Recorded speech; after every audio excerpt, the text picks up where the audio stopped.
नमस्कार दोस्तों, तारीख आज 21 अगस्त 2026 दिन शुक्रवार। आइए बात करते हैं आज के मुख्य समाचार में। बिहार की देश भर की तमाम बड़ी खबरें और का ताजा अपडेट लेकर हाजिर हो गए हैं। आज का यह वीडियो भी बहुत ही स्पेशल होने वाला है। किसान भाइयों के लिए, युवाओं के लिए, माताओं और बहनों के लिए, पढ़ने वाले बच्चों के लिए, सरकारी कर्मचारियों के लिए, आम जनता से जुड़े कई महत्वपूर्ण फैसले जानेंगे। देश के अलग अलग राज्यों की ओर से, सरकारों की ओर से बड़े ही महत्वपूर्ण अपडेट आए हैं। वीडियो को आप पूरा देखिएगा और इस वीडियो को आप लाइक और शेयर भी जरूर कर दीजिएगा, ताकि आपका प्यार और सपोर्ट हमें मिलता रहे और हर रोज हम ऐसे ही काम की खबरें देखते रहें। बिहार के गरीब परिवारों के लिए बड़ी खुशखबरी है। पटना के बापू सभागार में मुख्यमंत्री सम्राट चौधरी ने ऐलान किया कि वित्तीय वर्ष 2026 से 27 में 11,28,937 जरूरतमंद परिवारों को पक्का मकान दिया जाएगा। वहीं 2,35,000 तैयार मकानों का गृह प्रवेश भी कराया गया। कार्यक्रम में केंद्रीय मंत्री शिवराज सिंह चौहान ने लाभार्थियों को घर की चाबी और नए लाभार्थियों को स्वीकृति पत्र सौंपे। सरकार का लक्ष्य गरीब परिवारों को पक्के घर के साथ बिजली, पानी, शौचालय और गैस जैसी जरूरी सुविधाओं से जोड़ना भी है। बिहार में 11 लाख से ज्यादा नए राशन कार्ड बनाने का लक्ष्य अब सरकार और आपूर्ति अधिकारियों के बीच विवाद की वजह बन गया है। बिहार आपूर्ति सेवा संघ का आरोप है कि कंप्यूटर, इंटरनेट, वाहन और पर्याप्त बजट जैसी सुविधाओं के बिना 11,04,425 नए राशन कार्ड का लक्ष्य पूरा करना मुश्किल है। अधिकारियों ने 20 से 26 अगस्त तक काला बिल्ला लगाकर विरोध करने का ऐलान किया है। वहीं मांगे नहीं मानी गई तो सामूहिक अवकाश और आगे पूर्ण हड़ताल की चेतावनी दी गई है। सुपौल में प्रधानमंत्री आवास योजना ग्रामीण के तहत गरीब परिवारों के लिए बड़ा कार्यक्रम हुआ। पटना के राज्य स्तरीय समारोह का लाइव प्रसारण जिला स्तर पर किया गया, जहां 30 लाभुकों को सम्मानित किया गया। 10 नए लाभुकों को स्वीकृति पत्र, 10 निर्माणाधीन मकान वाले परिवारों को बधाई पत्र और 10 पूर्ण मकान वाले लाभुकों को गृह प्रवेश के लिए प्रतीकात्मक चाबी सौंपी गई। कार्यक्रम में विधायक रामविलास कामत, जिलाधिकारी सावन कुमार समेत कई अधिकारी मौजूद रहे। वहीं प्रशासन ने निर्माणाधीन मकानों को समय पर पूरा करने की अपील की। बिहार सरकार ने कंटेंट क्रिएटर्स के लिए बड़ा ऐलान किया है। नई सोशल मीडिया नीति के तहत सरकार की योजनाओं और उपलब्धियों पर वीडियो बनाने वाले सूचीबद्ध क्रिएटर्स को व्यूज के आधार पर भुगतान मिलेगा। 30 दिनों में 1 लाख वैध व्यूज पर 10,000 रुपए और एक वीडियो पर अधिकतम 1 लाख रुपए तक भुगतान किया जा सकेगा। यानी 10 लाख व्यूज तक पहुंचने पर भी अधिकतम 1 लाख रुपए ही मिलेंगे। हालांकि हर वायरल वीडियो पर पैसा नहीं मिलेगा। इसके लिए क्रिएटर का सरकार के साथ एम्पैनल होना और कंटेंट ऑफ व्यूज से जुड़ी निर्धारित शर्तें पूरी करना जरूरी होगा। विस्तृत आवेदन प्रक्रिया और नियम जल्द जारी किए जाएंगे। बिहार में 17 अगस्त से लागू हुई पेपरलेस निबंधन व्यवस्था को लेकर जमीन खरीदारों और विक्रेताओं में अब भी असमंजस बना हुआ है। इसी वजह से बांका में लगातार दूसरे दिन एक भी जमीन की रजिस्ट्री नहीं हो सकी। निबंधन कार्यालय में दिन भर सन्नाटा रहा और एक भी ई स्टैंप नहीं बिका। नई डिजिटल व्यवस्था को लेकर लोगों को प्रक्रिया और नियमों की पूरी जानकारी नहीं मिल पाने से रजिस्ट्री का काम प्रभावित हुआ है। इसका असर कातिबों की रोजी रोटी के साथ साथ सरकारी राजस्व पर भी पड़ रहा है। अब लोगों की नजर इस बात पर है कि विभाग अब भ्रम दूर करता है और जमीन की रजिस्ट्री का काम सामान्य हो पाता है। कैमूर के मोहनिया में पशु तस्करी के खिलाफ पुलिस ने बड़ी कार्रवाई करते हुए 3 पिकअप वाहनों से 27 मवेशियों को बरामद किया है और 2 आरोपितों को गिरफ्तार किया है। पुलिस के मुताबिक बुधवार गुरुवार की मध्य रात्रि दसौती मोड़ के पास गुप्त सूचना पर वाहनों की जांच की जा रही थी, तभी 3 पिकअप को रोककर तलाशी ली गई। तीनों वाहनों में मवेशियों को बेहद तंग और क्षमता से अधिक लादा गया था। कार्रवाई के दौरान 2 अन्य वाहनों के चालक और सहचालक अंधेरे का फायदा उठाकर फरार हो गए। पुलिस ने तीनों पिकअप जब्त कर लिए हैं और फरार आरोपितों की तलाश में छापेमारी जारी है। बिहार में पंचायत प्रतिनिधियों के परिवारों के लिए बड़ी राहत की खबर है। सरकार के प्रावधान के तहत कार्यकाल के दौरान किसी पात्र निर्वाचित पंचायत प्रतिनिधि की मृत्यु होने पर उसके आश्रित परिवार को 5 लाख रुपए का अनुग्रह अनुदान दिया जाएगा। यह व्यवस्था 27 जून 2025 से लागू है और सामान्य मृत्यु के साथ दुर्घटना में मृत्यु होने पर भी सहायता का प्रावधान है। इसमें मुखिया, पंचायत समिति सदस्य, जिला परिषद सदस्य, वार्ड सदस्य और पंच जैसे निर्वाचित प्रतिनिधि शामिल हैं। चुनाव जीतने की आधिकारिक घोषणा से लेकर कार्यकाल पूरा होने तक यह सुरक्षा लागू रहेगी। पात्रता और दस्तावेजों के सत्यापन के बाद राशि सीधे आश्रित के बैंक खाते में डीबीटी के जरिए भेजी जाएगी। बिहार के किसानों के लिए बड़ी राहत की खबर है। अपात्र किसानों को 3 लाख रुपए तक के कृषि ऋण पर प्रभावी तौर पर सिर्फ 3% ब्याज का लाभ मिल सकेगा। बिहार सरकार और नाबार्ड के बीच इस योजना को लेकर समझौता हुआ है। केंद्र सरकार के 3% ब्याज अनुदान के अलावा बिहार सरकार 1% अतिरिक्त ब्याज अनुदान देगी। इसका फायदा फसल आहरण, किसान क्रेडिट कार्ड यानी कि सीसी और अल्पावधि कृषि उत्पादन आहरण लेने वाले किसानों को मिलेगा। अगर लोन 3 लाख रुपए से ज्यादा है तो भी ब्याज अनुदान अधिकतम 3 लाख रुपए तक ही मिलेगा। सबसे जरूरी शर्त यह है कि किसान को तय समय सीमा के अंदर अपना कर्ज चुकाना होगा। वित्तीय वर्ष 2026 से 27 के लिए सरकार ने योजना में 5 करोड़ रुपए की राशि उपलब्ध कराई है। बिहार सरकार ने खनिज पट्टों की बंदोबस्ती को लेकर बड़ा फैसला लिया है। अब कोई भी व्यक्ति राज्य भर में बालू, पत्थर या अन्य विशिष्ट लघु खनिज के कुल 200 हेक्टेयर से ज्यादा क्षेत्र का पट्टा नहीं रख सकेगा। यह सीमा अलग अलग जिलों को मिलाकर लागू होगी। सरकार ने बिहार खनिज नियमावली 2019 में संशोधन करते हुए नीलामी के नियम भी बदले हैं। सफल बोलीदाता को नीलामी जीतने के 5 कार्य दिवस के भीतर 25% राशि जमा करनी होगी, जबकि असफल बोलीदाता की अग्रधन राशि अधिकतम 10 दिनों में लौटाई जाएगी। इसके अलावा पट्टाधारक पट्टा क्षेत्र से 2 किलोमीटर की परिधि में क्रशर स्थापित कर सकेंगे, जबकि निर्माण स्थल के 500 मीटर दायरे में भी निर्धारित शर्तों के तहत क्रशर की अनुमति मिल सकेगी। पटना के गर्दनी बाग में छात्रों का आंदोलन लगातार तेज हो रहा है, जहां छात्र नेता दिलीप कुमार ने TR4 शिक्षक भर्ती समेत BSSC, BPSC, लाइब्रेरियन, दरोगा और सिपाही भर्ती में पारदर्शिता की मांग उठाई है। छात्रों की प्रमुख मांग है कि TR4 में एक ही परीक्षा हो, नेगेटिव मार्किंग न हो और उम्र सीमा में राहत दी जाए। साथ ही संविदा वेटेज खत्म करने, लंबित परीक्षाओं की तारीख घोषित करने और भर्ती प्रक्रिया में कथित गड़बड़ियों की जांच की मांग की गई है। छात्र नेता ने कहा कि मांगे नहीं मानी गई तो छात्रों के निर्णय के अनुसार भूख हड़ताल और आगे बड़े आंदोलन का रास्ता अपनाया जा सकता है। आंदोलनकारियों ने फर्जी प्रमाण पत्र और भर्ती में अनियमितताओं की जांच की भी मांग की है। बिहार में मानसून फिर सक्रिय हो गया है और मौसम विभाग ने आज 19 जिलों में बारिश का अलर्ट जारी किया है। इनमें उत्तर पूर्वी बिहार के 7 जिलों में भारी बारिश, तेज हवा और वज्रपात की आशंका को देखते हुए ऑरेंज अलर्ट है, जबकि 12 जिलों में येलो अलर्ट जारी किया गया है। मौसम विभाग के मुताबिक कई इलाकों में आंधी बारिश के साथ बिजली गिरने की भी संभावना है। ऐसे में लोगों को खराब मौसम के दौरान सतर्क रहने और खुले स्थानों पर जाने से बचने की सलाह दी गई है।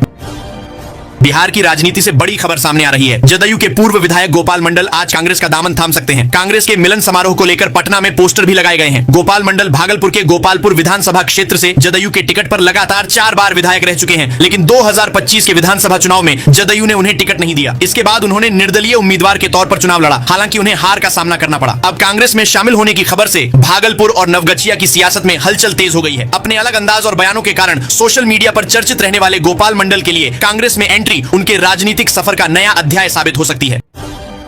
बिहार के गरीब परिवारों के लिए बड़ी खुशखबरी है। मुख्यमंत्री सम्राट चौधरी ने बताया कि वित्तीय वर्ष 2026 से 27 में प्रधानमंत्री आवास योजना ग्रामीण के तहत बिहार के 11,18,937 लाभुकों को पक्का मकान देने का लक्ष्य रखा गया है। इसके लिए करीब 13,427 करोड़ रुपए की सहायता मिलेगी। सरकार का कहना है कि पात्र परिवारों को आवास की सुविधा देकर उनके जीवन में सुरक्षा और सम्मान बढ़ाया जाएगा। साथ ही राशन कार्ड से वंचित लोगों को भी जोड़ने का काम जारी है और 30 लाख से अधिक नए राशन कार्ड बनाने की प्रक्रिया शुरू की गई है। वहीं सरकार ने आवेदनों के निपटारे के लिए 30 दिन की समय सीमा तय की है और समय पर काम नहीं करने वाले अधिकारियों पर कार्रवाई की चेतावनी दी गई है।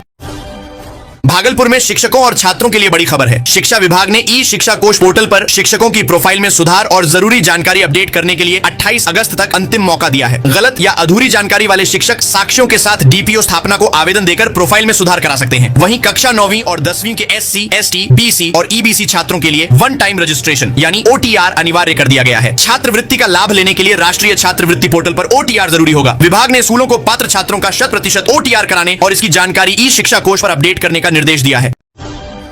बिहार के छोटे जोत वाले किसानों के लिए बड़ी खबर है। पटना में केंद्रीय कृषि मंत्री शिवराज सिंह चौहान ने कम जमीन से ज्यादा कमाई का नया कृषि मॉडल पेश किया है। सरकार का लक्ष्य खेती की लागत घटाकर किसानों की आमदनी बढ़ाना है। इसके लिए ICAR का इंटीग्रेटेड फार्मिंग मॉडल बिहार में लागू करने पर जोर दिया जा रहा है, जिसमें उपलब्ध संसाधनों का बेहतर इस्तेमाल कर खेती से अतिरिक्त आय बढ़ाने की कोशिश होगी। किसान कल्याण संवाद अभियान के जरिए आधुनिक खेती, प्राकृतिक खेती, कृषि प्रसंस्करण, बाजार और उद्यमिता पर भी चर्चा होगी। पटना से शुरू हुआ यह अभियान अब बिहार के हर जिले तक पहुंचाया जाएगा। बिहार के यात्रियों के लिए बड़ी खुशखबरी है। रेलवे ने Patna Ahmedabad clone special train को अब भागलपुर अहमदाबाद भागलपुर साप्ताहिक अमृत भारत एक्सप्रेस के रूप में नियमित कर दिया है। नई ट्रेन 26 अगस्त से अहमदाबाद और 28 अगस्त से भागलपुर से चलेगी। यह ट्रेन किऊल, मोकामा, पटना, DDU, सवाई माधोपुर, कोटा और रतलाम समेत कई प्रमुख स्टेशनों से होकर अहमदाबाद पहुंचेगी। ट्रेन में कुल 22 कोच होंगे, जिसमें स्लीपर और सामान्य श्रेणी के कोच शामिल हैं। इस नई रेल सेवा से भागलपुर, पटना और आसपास के इलाकों के यात्रियों को गुजरात जाने के लिए एक और नियमित विकल्प मिलेगा।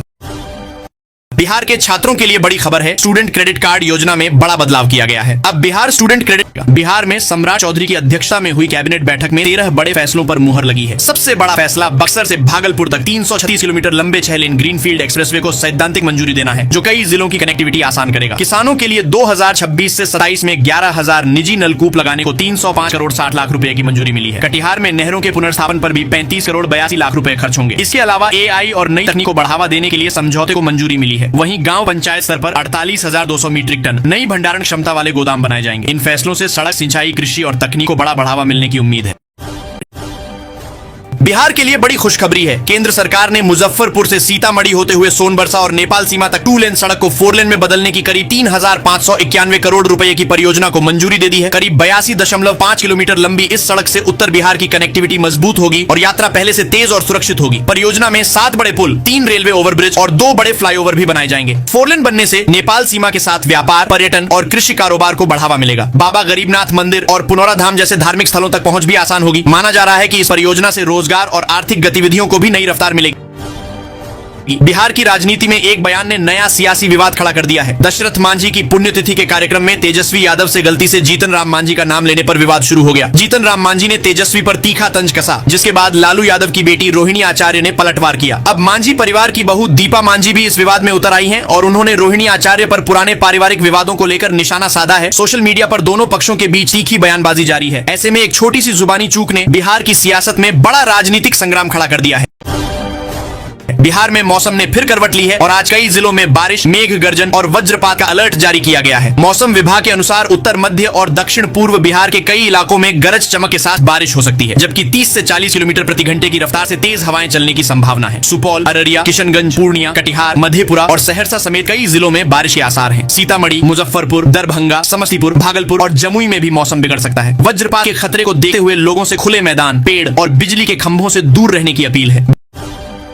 बिहार के किसानों के लिए बड़ी राहत की खबर है। राज्य सरकार ने 3 लाख रुपए तक के कृषि लोन पर 1% अतिरिक्त ब्याज अनुदान देने की व्यवस्था की है। केंद्र के 3% अनुदान के साथ पात्र किसानों के लिए प्रभावी ब्याज करीब 3% रह सकता है। इसका लाभ के सीसी, फसल आरंड और अल्पावधि कृषि उत्पादन आरंड लेने वाले किसानों को मिलेगा। खास बात यह है कि पात्र बटाईदार, मौखिक पट्टेदार और संयुक्त देयता समूह के सदस्य भी योजना में शामिल हैं। हालांकि ब्याज अनुदान का फायदा लेने के लिए समय पर लोन चुकाना जरूरी होगा। वित्तीय वर्ष 2026 से 27 में सरकार ने इसके लिए 5 करोड़ रुपए की राशि उपलब्ध कराई है।